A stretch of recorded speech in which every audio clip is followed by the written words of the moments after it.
Most trilogies build towards something. The Lord of the Rings Return of the King ultimately is built towards by 2 films before it, making the finale feel grand and has a payoff. Christopher Nolan's Batman trilogy has 2 very good films that build towards a pretty average finale. Even the prequels, as flawed as they actually are, continue to go on to make a story in Star Wars that actually has continuity and clicks together. And then there's the sequels. I could sit here and tell you why each one of them is absolute trash, but it's been done before. But on a recent rewatch, I actually discovered something really interesting about the sequel trilogy. They actually fight against each other. This is actually a bigger issue than each individual movie just being bad, because I think it contributes to each movie being bad. The sequel movies didn't actually fail because they were bad, but even though they were, I think they failed because each movie fights each other. On the 20th of November 2014, the record-shattering Force Awakens trailer dropped that left everybody's jaw on the floor, filling Star Wars fans with hope. The beloved franchise returning to the big screen once again. In December 2015, JJ Abrams drops The Force Awakens with Disney. A well-received, good start to a franchise that could blossom into something so much more. So we thought. The Force Awakens arrived and left audiences with questions like, who is Rey? Who is Snoke?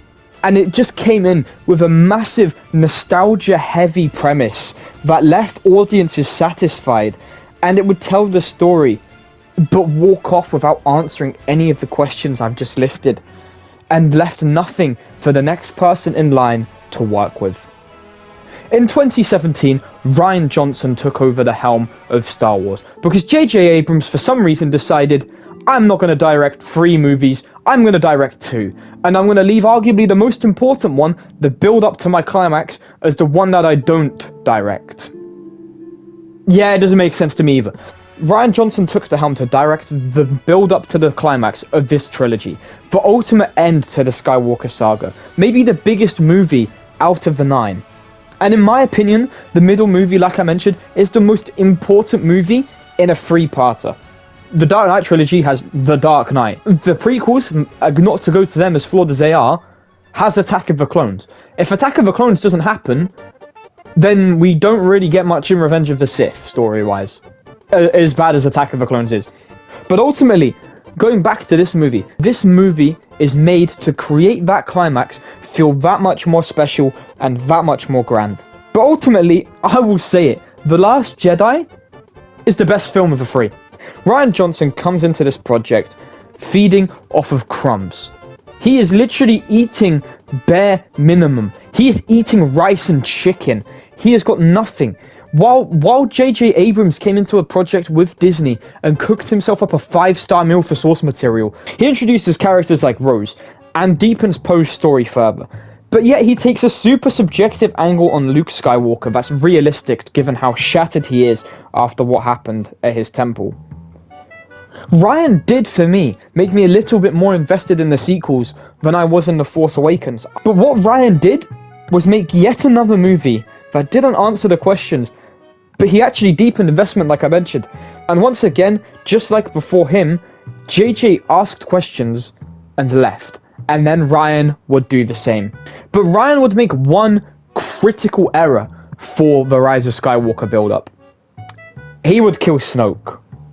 The backbone of the trilogy, gone, dusted, slimed by Kylo Ren. And once again, he leaves without answering any questions. Then we come full circle back to 2019. JJ Abrams took the helm yet again for some reason. I would have just left Rian Johnson in charge. But to try and give Star Wars the landing it deserves with these 3 movies. And he tries to stick the landing with The Rise of Skywalker. Oh my god. JJ came in with yet another angle, different to his first and different to Rian's. Rian clearly saw the potential of Kylo to be the main protagonist of this movie. I'm saying it now. All of the concept art points towards this, and his choice to kill Snoke in The Last Jedi points towards this. And I think it would have been cool, because a massive part of the success of The Force Awakens is when Kylo is masked. When Kylo is masked, he's actually an intimidating threat that you take seriously. But as soon as this Adam Driver being Adam Driver, no hate to him, he's a fantastic actor. I think it takes the fear factor away from him so much more, and the mysteriousness about him just fades, vanishes harder than Star Wars on the big screen after this movie. Yeah, it probably flopped that hard. JJ had other ideas though. He sidelined Rose for no reason, as much as I don't like that character, after a movie of setting her up.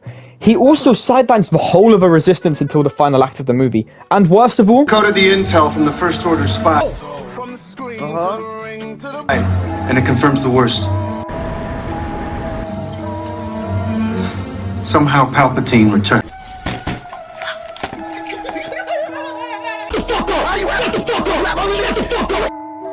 This shit is so fucking ass, bitch! Quit fucking milk! he wanted his own big bad. So what does he do? Instead of creating something new, instead of chasing maybe a comic character from that time, maybe giving Kylo something he deserves, maybe even twisting the plot, making Rey the villain for this movie, which he tried even to do, he brought back Mr. Senate himself, Mr. Manipulator, and Mr. Whatever, Mr. Ewan McDermott. He comes back. And the eventual twist that he's Rey's grandfather is just one of the most unthought of, one of the most unplanned twists you ever see in cinema. There is no hint of this ever. I'm just saying. I'm not going to talk about this movie, this can be a whole video in itself. But the climax of this movie is so underwhelming. Every ship having a world-ending cannon? I mean, we might have seen it before, I don't know. And let's not actually get started on the real climax of this movie, and what Disney thought was their equivalent to the, well, I... Iron Man. And I...